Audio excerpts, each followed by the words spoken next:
ಎಲ್ರಿಗೂ ನಮಸ್ಕಾರ. ಇವತ್ತು ನಾನು ಮೆಂತ್ಯ ಪಲಾವ್ನ ಹೆಂಗೆ ಸಿಂಪಲಾಗಿ ಮಾಡೋದು ಅಂತ ತೋರಿಸ್ಕೊಡ್ತಾ ಇದ್ದೀನಿ. ಬಟಾಣಿ ನೆನೆಸಿರೋದು, ಟೊಮೊಟೊ, ಮೆಂತ್ಯ ಸೊಪ್ಪು, ಕರ್ಬೇವಿನ ಸೊಪ್ಪು, ಕೊತ್ತಂಬರಿ ಸೊಪ್ಪು ಮತ್ತು ಈರುಳ್ಳಿನ ಹೆಚ್ಕೋಬೇಕು. ಒಗ್ಗರಣೆಗೆ ಸ್ವಲ್ಪ ಏಲಕ್ಕಿ, ಲವಂಗ ಮತ್ತು ಚಕ್ಕೆ ಹಾಕಿ ಅದೊಂದು ಸ್ವಲ್ಪ ಫ್ರೈ ಆದಮೇಲೆ ಸಾಸಿವೆ, ಜೀರಿಗೆ ಹಾಕಿ ಸ್ವಲ್ಪ ಕರಿಬೇವು ಹಾಕಿದ್ಮೇಲೆ ಸ್ವಲ್ಪ ಈರುಳ್ಳಿ ಹಾಕಿ, ಈರುಳ್ಳಿ ಒಂದು ಸ್ವಲ್ಪ ಬೆಂದ್ಕೊಂಡ್ಮೇಲೆ ಟೊಮೊಟೊ ಈರುಳ್ಳಿ ಎರಡೂ ಒಂದು ಸ್ವಲ್ಪ ಫ್ರೈ ಆಗ್ತಿದೆ ಒಂದು ಮೀಡಿಯಮಾಗಿ ಅನ್ನುವಾಗ ಸ್ವಲ್ಪ ನೆಂದಿರೋ ಬಟಾಣಿನ ಕೂಡ ಮಿಕ್ಸ್ ಮಾಡಿ, ಇದು ಕೆಲವರಿಗೆ ಹಸಿರು ಮೆಣ್ಸಿನ್ಕಾಯಿ ಬೇಕು ಅಂದರೆ ರುಬ್ಬಿಬಿಟ್ಟು ಹಾಕ್ಕೋಬೋದು. ಬಟ್ ನನಗೆ ಹಸಿರು ಮೆಣ್ಸಿನ್ಕಾಯಿ ಅಷ್ಟು ಲೈಕ್ ಆಗೋಲ್ಲ, ಹಾಗಾಗಿ ನಾನು ಖಾರದ ಪುಡಿನೇ ಯೂಸ್ ಮಾಡ್ತಾಯಿದ್ದೀನಿ.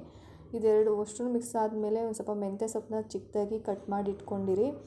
ಸೊಪ್ಪನ್ನ ತೊಳೆಯುವಾಗ ಯಾವಾಗಲಾಗಲಿ ಸ್ವಲ್ಪ ಅರಿಶಿನ ಹಾಕಿ ತೊಳೆದ್ರೆ ಬೇಗ ಮಣ್ಬಿಡುತ್ತೆ ಅಂತ ಹೇಳ್ತಾರೆ. ನಾನು ಕೂಡ ಹಾಗೆ ವಾಶ್ ಮಾಡ್ತೀನಿ. ಆಮೇಲೆ ಸ್ವಲ್ಪ ರುಚಿಗೆ ತಕ್ಕಷ್ಟು ಉಪ್ಪನ್ನ ಮಿಕ್ಸ್ ಮಾಡ್ಕೊಳ್ಳಿ. ಇದೆಲ್ಲ ಬೆಂದಮೇಲೆ ಒಂದು ಸ್ವಲ್ಪ ನೀರು ಹಾಕ್ಕೊಂಡು ಸ್ವಲ್ಪ ಅರಿಶಿನ ಮಿಕ್ಸ್ ಮಾಡ್ಕೊಳ್ಳಿ.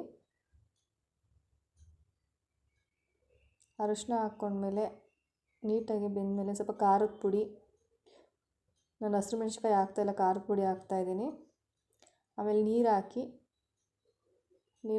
ಒಂದು ಸ್ವಲ್ಪ ಕುದಿ ಬರೋ ಥರ ಆದಮೇಲೆ ನೀಟಾಗಿ ತೊಳೆದಿಟ್ಕೊಂಡಿರೋ ಅಕ್ಕಿನ ಮಿಕ್ಸ್ ಮಾಡಿ, ನಾನು ಮುಂಚೆನೇ ಹಾಕ್ಬಿಟ್ಟೆ ಕೊತ್ತಂಬರಿ ಸೊಪ್ಪು.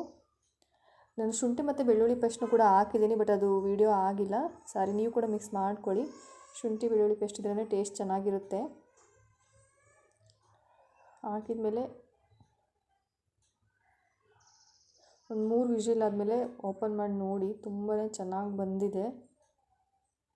ಆಮೇಲೆ ಅದನ್ನು ಸ್ವಲ್ಪ ಮಿಕ್ಸ್ ಮಾಡಿ ಮತ್ತೆ ವಾಪಸ್ ಮುಚ್ಚಿ ಸ್ಟವ್ ಆಫ್ ಮಾಡಿದ ಮೇಲೆ ಟೇಸ್ಟ್ ಚೆನ್ನಾಗಿರುತ್ತೆ. ಎಲ್ರಿಗೂ ಇಷ್ಟ ಆದರೆ ಲೈಕ್ ಮಾಡಿ, ಶೇರ್ ಮಾಡಿ, ಸಬ್ಸ್ಕ್ರೈಬ್ ಮಾಡಿ.